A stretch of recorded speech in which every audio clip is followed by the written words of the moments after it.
બાદ ભાજપના પ્રદેશ પ્રમુખ સી.આર. પાટીલે તમામ મતદારોનો આભાર માન્યો અને કહ્યું કે વાવના લોકોએ મોદીના વિકાસને પસંદ કર્યો છે અને ભાજપને જીતાડી છે। જ્યારે કોંગ્રેસ પ્રદેશ પ્રમુખ શક્તિસિંહ ગોહિલે કહ્યું કે લોકશાહીમાં હાર અને જીત થાય, પરંતુ અમે સિદ્ધાંતો સાથે લડ્યા, અમે જનતાના પ્રશ્નોને આગળ પણ ઉઠાવતા રહીશું।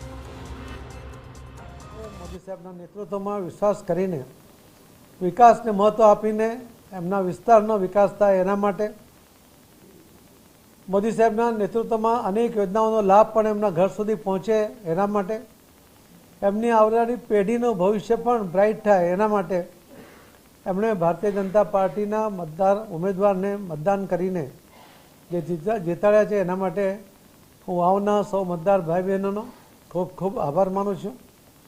કાર્યકર્તાઓ અને આગેવાનોએ જે જહેમત કરી એ સૌને ખૂબ ખૂબ અભિનંદન આપું છું। ઉમેદવારને મારા તરફથી અભિનંદન।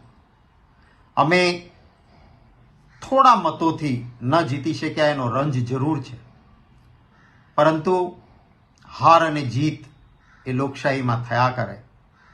હાર અને જીત કરતા કેવા પ્રકારે અને કેવા સિદ્ધાંત સાથે ચૂંટણી લડ્યા એનું મહત્વ છે। હું કોંગ્રેસ પક્ષના તમામ કાર્યકર્તાઓ અને નેતાઓને ખૂબ અભિનંદન આપું છું, હૃદયપૂર્વક આભાર માનું છું કે એક ટીમ કોંગ્રેસ તરીકે બધા સાથે મળીને વાવ વિધાનસભાની ચૂંટણીમાં સૌએ મહેનત કરી। આવતા દિવસોમાં